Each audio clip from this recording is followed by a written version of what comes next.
श्री शिवाय नमस्तुभ्यम। नमस्कार भक्तजनों, आप सभी को महाशिवरात्रि की हार्दिक शुभकामनाएं। महाशिवरात्रि की व्रत कथा का पाठ हर महाशिवरात्रि के व्रत करने वाले को करना चाहिए। अगर आप महाशिवरात्रि का व्रत नहीं करते हैं तब भी आपको यह कथा सुननी या पढ़नी चाहिए।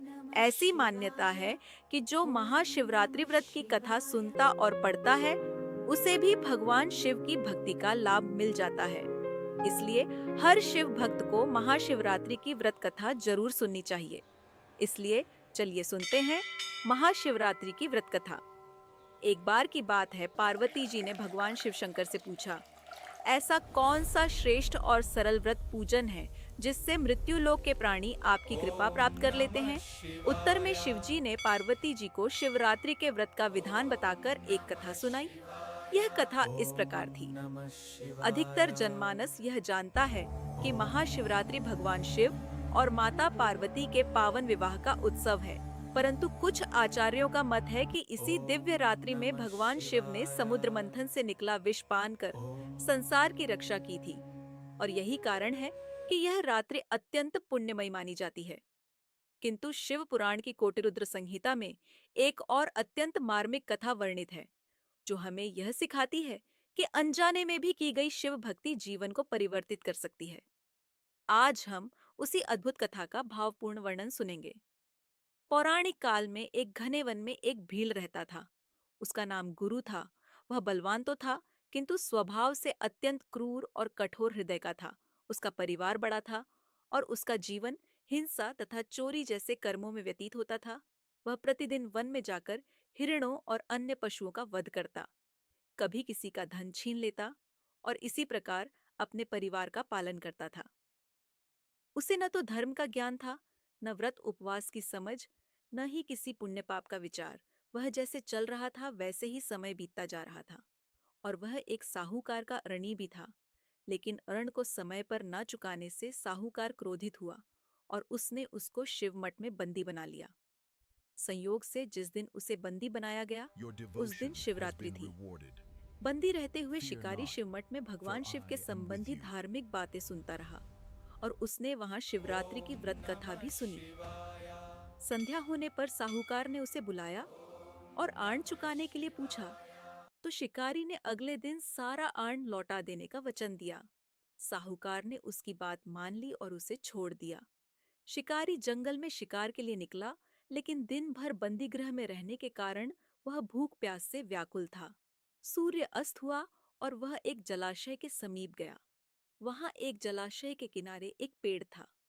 अब शिकारी पीने का थोड़ा जल लेकर उस पेड़ पर चढ़ गया।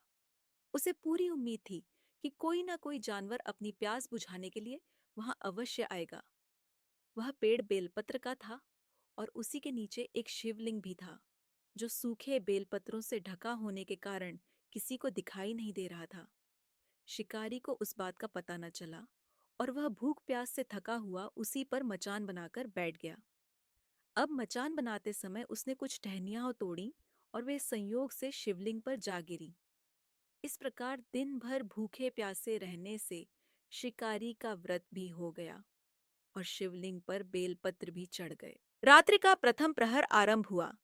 तभी एक प्यासी हिरणी वहां आई। उसे देखकर भील ने धनुष पर बाण चढ़ाया, किंतु जैसे ही उसने बाण साधा उसके हाथ से कुछ जल और बेलपत्र नीचे गिर पड़े, जो सीधे शिवलिंग पर अर्पित हो गए। इस प्रकार अनजाने में ही प्रथम प्रहर की शिव पूजा संपन्न हो गई। उसी क्षण उसके पापों का कुछ भाग नष्ट हो गया। हिरणी ने ऊपर देखा और भील से पूछा कि वह क्या करना चाहता है। भील ने कठोर स्वर में कहा कि वह उसे मारकर अपने परिवार की भूख मिटाएगा। हिरणी ने शांत स्वर में कहा कि यदि उसके शरीर से किसी का उपकार हो सकता है तो यह उसके लिए सौभाग्य की बात होगी, परंतु उसके छोटे छोटे शावक उसके आश्रम में प्रतीक्षा कर रहे हैं। वह उन्हें अपनी बहन या स्वामी को सौंपकर अवश्य लौट आएगी, क्योंकि सत्य से ही यह संसार टिका है। उसने अनेक शपथ ली कि यदि वह वापस न आए तो उसे वही पाप लगे जो असत्य बोलने वालों और वचन भंग करने वालों को लगता है। भील ने कुछ सोचकर उसे जाने दिया। थोड़ी देर बाद दूसरी हिरणी आई। वही घटना पुनः घटी।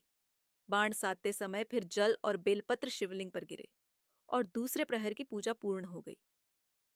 दूसरी हिरणी ने भी अपने बच्चों को सौंप कर लौटने का वचन दिया और अनेक शपथ लेकर वह भी चली गई।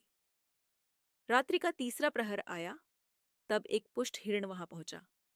भील ने उसे मारने के लिए धनुष उठाया और फिर वही हुआ। जल और बेलपत्र गिरकर तीसरे प्रहर की पूजा संपन्न हो गई। हिरण ने भी कहा कि वह अपने परिवार को सांत्वना देकर लौट आएगा, और सत्य की महिमा का वर्णन करते हुए उसने भी शपथ ली।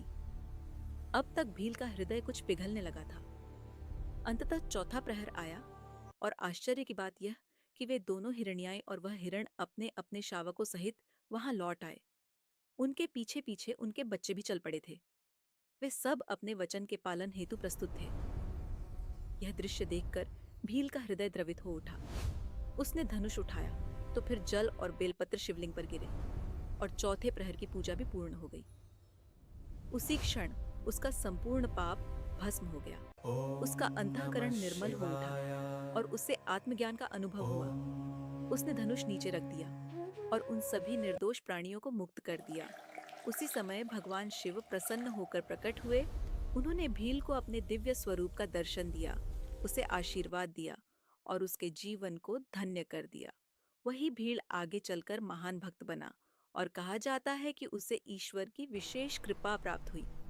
मित्रों, यह कथा हमें सिखाती है कि महाशिवरात्रि की रात्रि केवल उत्सव नहीं, बल्कि आत्मशुद्धि का अवसर है। अनजाने में की गई भक्ति भी यदि निष्कपट हो तो वह जीवन को बदल सकती है। सत्य, करुणा और वचन पालन ही सच्चा धर्म है।